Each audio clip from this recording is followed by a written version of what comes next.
Oh, ayan mga kalaro, andito na naman tayo. So, andito tayo ngayon, nag-vlog visit na naman tayo. Hulaan nyo kung sino. Ha, kasi mga idol natin dyan, mga kalaro natin dyan. Dahil sa ibang bansa, naghahanap kayo. Vlog visit natin yung malulupit na mag-ibon. So, ngayon ito, ilulog visit natin isa sa mga Pigeon Legends, no? Kaya yung mga hindi pa nakasubscribe dyan, mag-subscribe na kayo. Tapos, i-like nyo, i-share nyo, tapos pinutin nyo yung notification bell para updated kayo sa mga videos na gagawin natin. O ngayon, nagkataon sa mga tropa natin to. Sabi ko, iba-vlog natin, medyo busy na to. Ang hirap na kumuha ng schedule, pero ngayon, napagbigyan tayo. So, mga kalaro, makikita nyo na ulit ang lop ni Master Pogi. Subscribe nyo muna yung Subscribe, RY4 Lop. Endgame Farm. Sa mga subscriber natin dyan, subscribe nyo yung kumpare natin, ha? Ayan, Tulungan nyo naman, para gumanda naman si Pagi sa pag-vlog. Ayan, ito, ngayon nakuha na natin ang schedule. Madalas to nasa exam, pero ngayon nandito. O ngayon, papakita natin sa inyo, unang-una, pakita natin sa inyo yung breeder's lock niya. Kasi kanina, sa mga ibang vlogs natin, nakita niyo yung mga breeder's lock ng mga idol natin. Ito, yung kay Pogi Banwait, kay Master Pogi, tingnan nyo yung breeder's lock niya. Iilan lang, pero super. Ito. Ayun na yun. Ayun na yun. Dadalawang Taiwan cage. Dadalawang Taiwan cage. Tapos ito, mga ibang ibon na to eh. Tapos yun, ibang ibon na rin yun eh. Meron akong breeder dito, kung konti lang, mga 5 Breeder, pares. konti lang. So ito, Pares. ibang klase naman to. Kasi sa iba, napakadaming breeder's cage. Napakadaming ibon. Si Master Pogi, iilan lang ang ibon. So tataka nga ako kanina, tatanong ko, ito na yun, ito na yung ibon mo. Kasi nagpapanalo to eh. Sa mga ibang loop, kahit yung mga in-out niyang ibon, nagpapanalo eh. Tapos siya, nagpapanalo. Dati, nung isa to sa nakahikayat sa atin bumalik sa pag-iibon eh. Yung bulutong, napanood natin yung pagkapanalo, isang piraso lang eh. Isang piraso, panalo. So ano Pogi, ba't yan set up mo ng na breeder's cage? Ito na lang yan? Hindi, konti lang tayo mag-iibon kasi. Ilang peraso lang to. Ano lang tayo eh.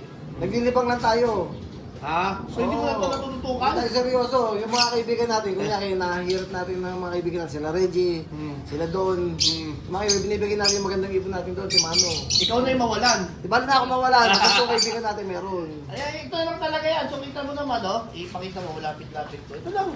Ito lang talaga yung cages niya. So titingnan mo, 16 na butas lang yan. Uy, kulang pa yung iba. Ito nga eh. Ito yung mga pinalaban ko sa PNJ. Hindi ko na tinuloy. Pagkatapos ng camera. Yung nag-smash. Oo, nag-smash. Ayan na. Ayan. Wala nga kasing breeder masyado kaya tinatago ko na lang. Nakasensor Hindi pa. na importante sa akin kung nakamakarto o ano. Ayan, mga brown, no? Ano to eh. Yun lang ang butas nito, yung smash lang.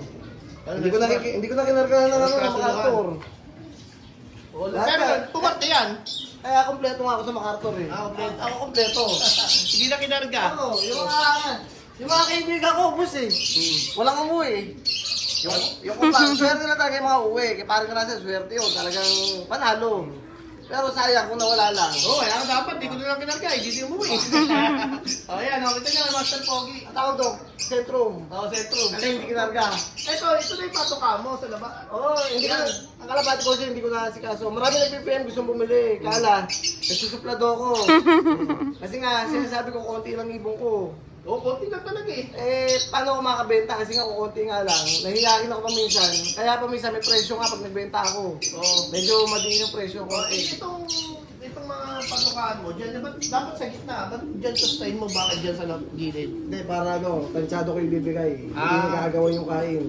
Kasi pag doon, dalawang tao, dalawang pare. Konti nga lang eh. So, ibang isang style mga kalaro nilagay niya dito yung patokaan para nga hindi mag-agawan. Kasi minsan, baka dalawa yung inakay ito wala, maubusan naman itong isa, no? So, ganyan talaga ang style ni Master Pogi. Ito sa gitna, painuman lang, no? Asikasuhin ko rin to, papagandahin natin yung ulo nga pagka medyo busy na tayo eh. Baka mamaya eh. Busy ka saan? Saan busy? Pagka lumago syempre, doon tayo mapupunta. Balita ko, nasuksukan ka ni HBM Ganun talaga. Kung paano ko kaya yun? Kumpare niya si HBM. Yung nag-overall sa Alegre. May ibon ka rin, may ibon si HBM. Nagulat lang ako eh, pumalakpak lang ako doon sa oil lang eh. Ang mahal na palakpak ko, suka agad yun. Agad. Ayan. Tapos ikaw, Master Pogi, paano ginagawa mo? Lagi ka naglilinis nito? Hindi, may nagalinis ako dito tuwing Sabado lang. Tuwing Sabado. So weekly ang linis mo? Oo. Hindi ka monthly. Kasi sa ex-makina monthly. Ay, 3 kada months. 3 months, no? Si Master Pogi kada Sabado meron siya tagapaglinis. So ayan, nagtatanong iba, bakit kung kailangan ba daw maraming breeder, maraming si Master Pogi konti lang. Ito ay naniniwala sa quality, no? Quality. Dahil sa pamilya na nanalo, ako payo ko sa inyo, Yan. kung gusto niyo manalo, pag bibili kayo ng ibon, huwag kayong bili ng bili. Ang bibili nyo lang, pupuntahin nyo yung direkta kung sino yung may hawak ng pamilya na nananalo. Mahihirap yung puro palahi. Oo. Basta pupuntahan nyo yung ibon na nananalo. Kunyari, may nanalo sa, kunyari, kay paring Russell, nanalo, pamilya na nananalo yun. Yung puntahan nyo yun, bilan nyo. Violet. Yung mga, kunyari, gano'n, katulad mo sa akin, pag nananalo yung pamilya, pero pag hindi na nanalo, huwag na bilhin. Oo, kasi Nanalo. magsasayang ka na ng oras. Oo. So kay Master ko, Pogi ko nakita, yung ilan lang lahi, yun lang. Tingnan mo kung patitingnan mo itsura, brown.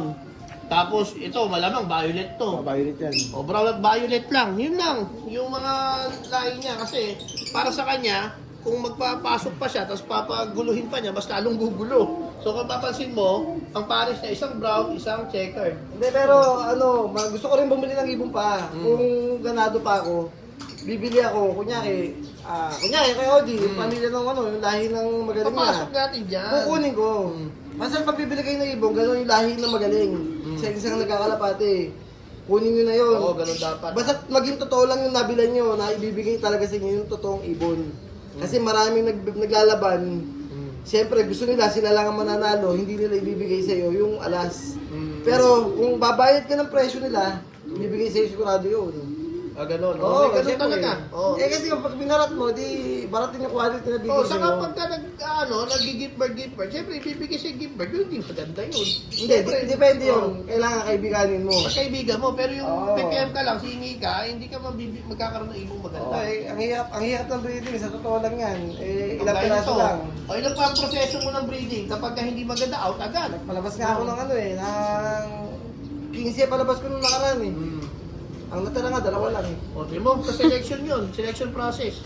Alam na niyo kung ano nangyari doon, nakita niyo eh. Nakapit niyo eh. Alam ko nangyari, pero Hindi natin pwedeng banggitin Hindi dito. natin banggitin kung ano nangyari. So yan tingnan niyo yung mga ibon. So weekly ang linis, ang patuka niya magkabila, ang tubig niya sa gitna, tapos, yung ginagamit mo nesting materials, Master Bob. Wala, luma na nga yan eh. Luma na, okay na yan dyan? Oo, okay na yun dyan. Para may immune na sa hindi basta-basta tamahan ng sakit. Ganun din pala. So sa kanya, okay nang madumi para hindi daw agad tamaan ng sakit. Yun yung isa niya. Pag talagang mahina talaga yung ibon, talaga sa pool yun. Sa pool talaga, no? Kasi yung mga stock bird doon Hindi, pero kailangan mo magpalit ha. Biro lang yun. At ikalawang buwan, 3 buwan, nagpapalit kami ng bagong...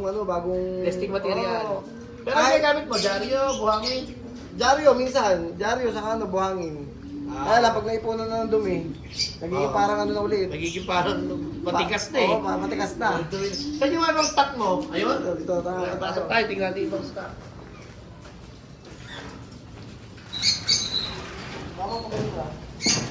Ito na yung flyer. Wala pa yun. Sasabi ko lang siya, baka mampog kayo.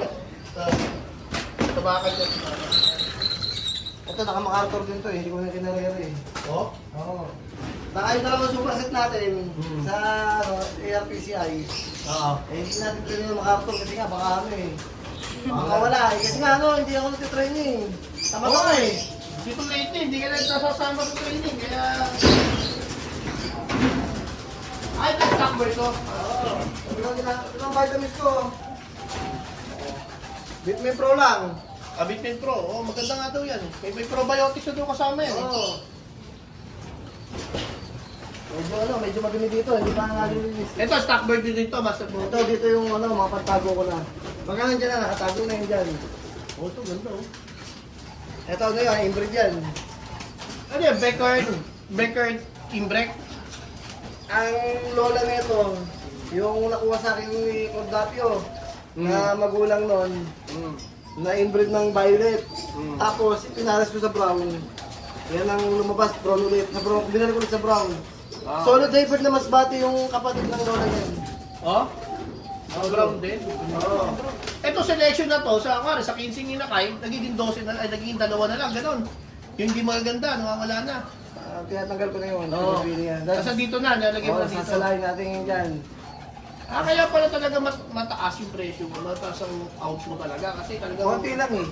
Oo. Okay naman tayo pagka magbebenta tayo. Ayun, lalaki yun. Hindi, dito halo-halo na to. May pares dito, 5 pares eh. Nag-aanak sila dyan. Oo, hindi, napabayaan ko lang ano. Colony breeding. Oo, nandiyan na. Kaya kung na kayo dyan, 5 yata yung ano yun dyan eh. Ganda nga ito, colony pang Pero colony. magaganda sa pili yung mga anak na tantaran. Malapit na daw to. Ayusin na daw ni, ni Pastor Pogi daw. Pag ginadahan tayo, kasi nabisi tayo sa sabong ngayon eh. Lagi busy. Hindi, tama sabi, lagi ka daw panalo, di ba? Siyempre. Lagi panalo. Eh. Ex-maki na, lagi panalo. Mamaya yung flyers block naman. Okay na? Bye.